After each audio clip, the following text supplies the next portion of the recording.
Salut les petits potes, j'espère que vous allez bien. Aujourd'hui, on se retrouve pour une vidéo longue et détaillée. Je crois que ça fait la troisième de suite, mais bon, ça fait plaisir. Aujourd'hui, quand cette vidéo sort, on est un mardi. Et si jamais tu l'as pas vu, hier, il y a cette vidéo-là qui est sortie. T'inquiète pas, tu peux aller la voir après ça, il n'y a pas de souci. Vous savez quoi, on va pas perdre plus de temps. Donc si jamais tu veux soutenir, n'hésite pas à mettre ton meilleur petit pouce bleu. Et si jamais t'es pas abonné, pourquoi pas le faire en activant la petite cloche. Allez, prends ton meilleur chocolat chaud et installe-toi confortablement.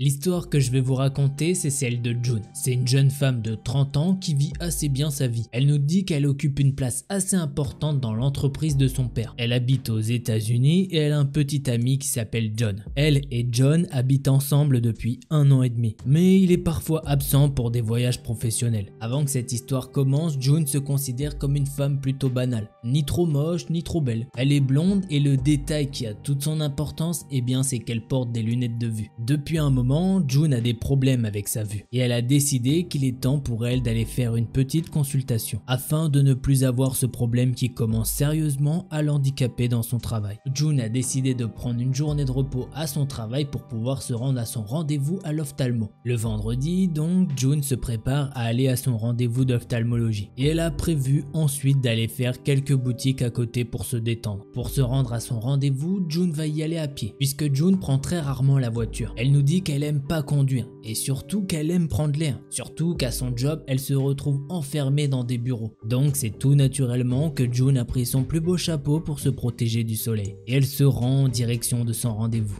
June arrive à son rendez-vous. Elle nous précise que là où elle va, eh bien l'ophtalmo fait aussi opticien, ce qui est vraiment très pratique pour elle. Elle a son rendez-vous et tout se passe bien. Elle ressort avec son ordonnance pour avoir ses lunettes de vue. Elle se rend alors dans la partie opticien de ce truc-là et un homme d'une trentaine d'années l'accueille. Il est très élégant, très aimable et il la sert. Il lui demande quel est son budget et quel type de lunettes elle aimerait avoir. Il lui conseille plutôt des lunettes arrondies étant donné la forme de son visage. Des trucs comme ça, en gros, il fait son boulot. Enfin bref, le feeling passe super bien entre eux. Il y a même des petits regards complices avec cet homme. Mais June sait que ça n'ira pas plus loin. Bref, elle passe commande et l'homme lui dit que d'ici quelques jours, ça sera prêt. June reprend sa routine avec son travail. Son petit ami, quant à lui, est parti en voyage pendant 2 semaines pour le travail. Elle a donc la maison pour elle toute seule. Et ben non, au final, elle n'est pas toute seule car il ne faut pas oublier son gros toutou. June nous dit qu'elle a adopté Oliver, un gros berger allemand. Puisque oui, il y a de ça quelques temps, il y a eu pas mal de cambriolages dans les alentours. Et June, elle se sent bien plus en sécurité avec Oliver à ses côtés. Même si elle nous dit que son petit ami lui procure une protection. À cause de son travail, il est amené souvent à se déplacer. Et du coup, quand elle se retrouve toute seule, eh bien elle aime vraiment avoir Oliver avec elle. Bref, quoi qu'il en soit, June est toute seule. Et quelques jours plus tard, les lunettes de June sont enfin prêtes. Elle demande alors à la personne au bout du fil si quelqu'un du magasin peut lui déposer dans sa boîte aux lettres. Puisque là, avec son boulot, elle est vraiment débordée. Elle précise que celui qui effectuera la course sera gracieusement payé. Le responsable du magasin prend le relais et accepte sa requête. Il prend les coordonnées de June et elle lui dit par ailleurs qu'elle ne sera pas chez elle avant 20 h et que si jamais elle n'est pas là, le coursier peut mettre les lunettes dans la boîte aux lettres. Quelques heures plus tard, June est crevée.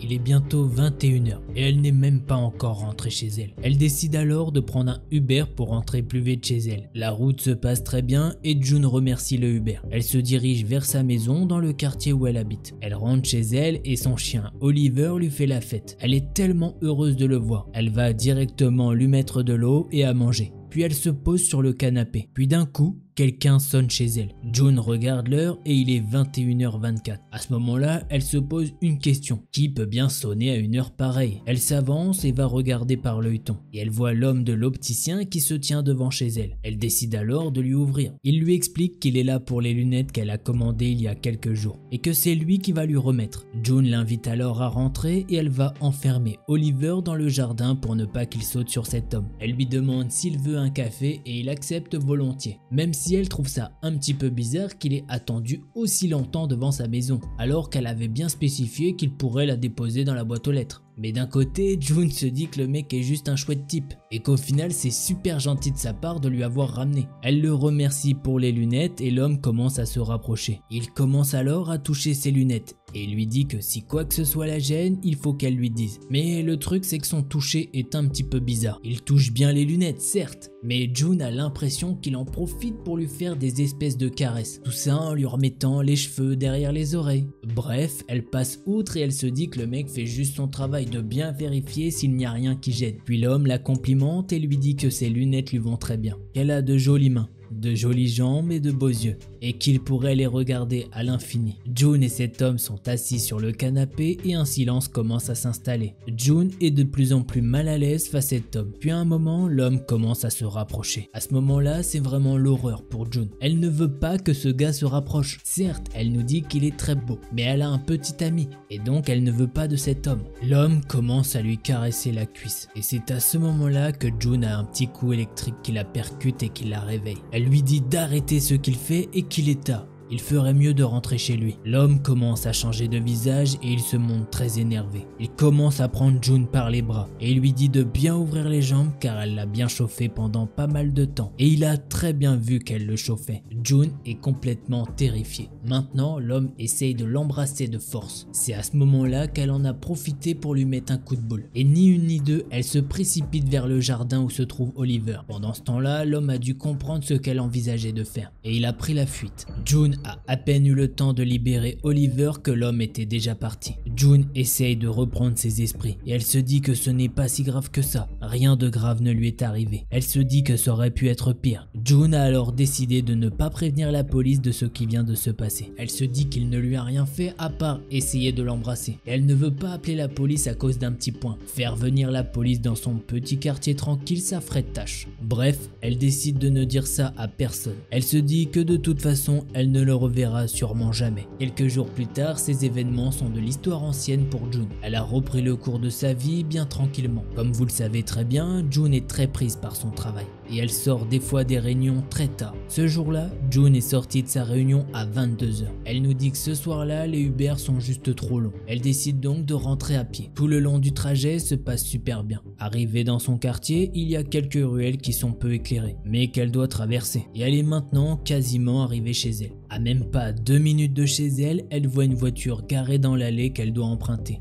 June ne se pose pas plus de questions que ça, elle est fatiguée et la seule chose qu'elle veut c'est rentrer chez elle et retrouver Oliver. Elle avance donc dans cette allée et elle passe à côté d'une voiture noire qui a des vitres teintées et elle continue son chemin. Ayant distancé cette voiture depuis même pas 1 mètre, elle peut sentir quelqu'un l'attirer et l'enserrer pour qu'elle ne bouge plus. Par chance ou par réflexe surhumain, June arrive à mettre un coup de pied dans les parties génitales de son agresseur, ce qui fait qu'il a desserré sa prise et elle a pu s'échapper de son agresseur. Elle a couru de toutes ses forces chez elle. Une fois arrivée chez elle, elle a fermé toutes les portes et fenêtres et elle a appelé la police. June leur a expliqué la situation. Les policiers sont venus chez elle. Et en gros, ils lui ont dit qu'il ne pouvait rien faire, qu'elle n'a pas la plaque d'immatriculation et qu'elle n'a même pas vu le visage du type qui l'avait agressé. Les policiers lui posent quelques questions et June se souvient d'un petit détail. La personne qui l'a agressée avait une odeur qu'elle a reconnue, mais les policiers vont lui dire qu'ils ne peuvent pas arrêter une personne juste avec une odeur. En entendant ça, June est très énervée contre la police. Elle trouve qu'ils ne bougent pas leur cul. Après la visite de la police, elle décide à appeler son petit ami. Elle lui explique alors tous les derniers événements. Car oui,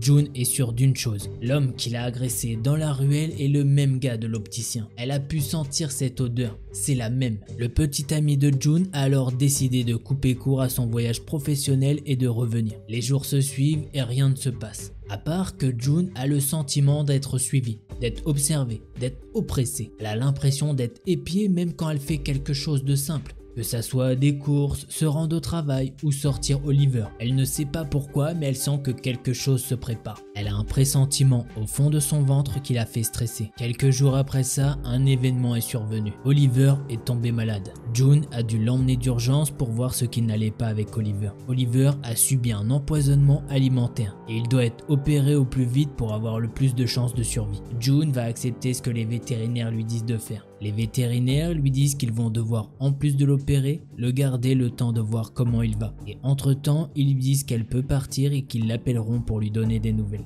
June rentre chez elle et décide d'annuler tout ce qu'elle a à faire les prochains jours. Elle ne se sent pas du tout d'attaque et elle s'inquiète beaucoup pour Oliver. Elle en est malade, elle en pleure, elle a peur qu'il ne survive pas. Elle ne veut pas ça pour son chien adoré et elle s'en veut terriblement car elle pense que c'est de sa faute. Quelques heures plus tard, les vétérinaires lui disent que tout s'est bien passé, mais qu'ils vont le garder pour voir comment il réagit et que si tout se passe bien, il pourrait rentrer assez vite. June est contente et soulagée de savoir que son Oliver est sain et sauf. Elle en informe son compagnon et ça y est, la pression redescend. Les heures s'écoulent et le soir arrive. Leur soirée se passe très bien. Ils regardent un petit peu la télé et enfin le couple va se coucher. Plus tard dans la nuit, ils se font réveiller par un bruit anormal dans leur maison. Le copain de June a à peine eu le temps d'ouvrir la porte de leur chambre qu'un type, enfin plutôt le type qui harcèle June, est maintenant dans leur chambre. John ne cherche pas à savoir ce que ce mec veut et il commence à se bagarrer avec l'homme. June est effrayée et elle en profite pour appeler la police. Elle leur donne tous les détails qu'elle a. Elle leur hurle de venir le plus vite possible car ça commence vraiment à dégénérer. Puis d'un coup,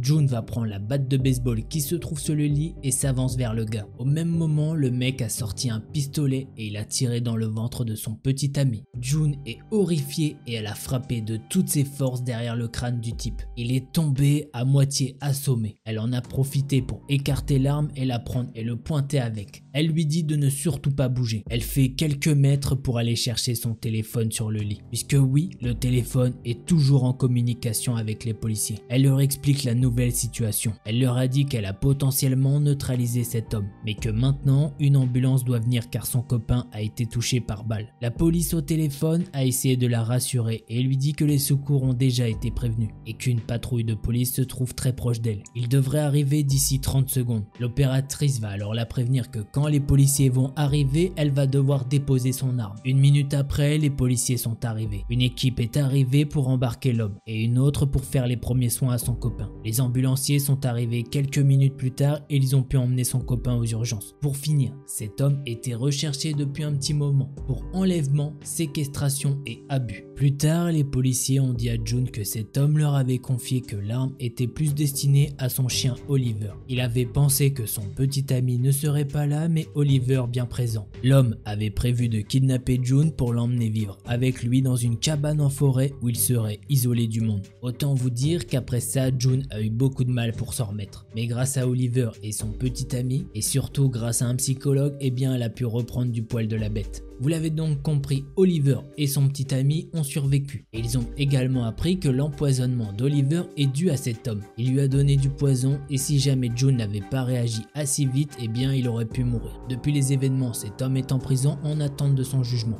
Mais June espère qu'il pourrira longtemps en prison. Voilà, c'est ainsi que se termine ce thread d'horreur. Autant vous dire que nous aussi, on espère que ce mec pourrira en prison. Le mec faisait déjà de la merde et il continue. Il tire carrément sur John, le mari de June, et le pire pour moi, c'est de me dire que cette arme elle était destinée pour Oliver. Mais d'où tu fais ça à un chien? Je vais te défoncer. Bref, pas d'énervement, la justice va s'occuper de son cas. Enfin du moins j'espère. Voilà, j'espère que cette vidéo vous a plu. Si c'est le cas, n'hésitez pas à me le dire en commentaire. Et pareil, tu connais le petit pouce bleu de soutien. Si jamais t'étais pas abonné, j'espère que cette vidéo t'a convaincu pour le faire. Et en attendant la prochaine vidéo, portez-vous bien, tchuss les petits potes. Hey, don't you run away. Please stay. Stay with me. If you don't come play with me, then we will kill you.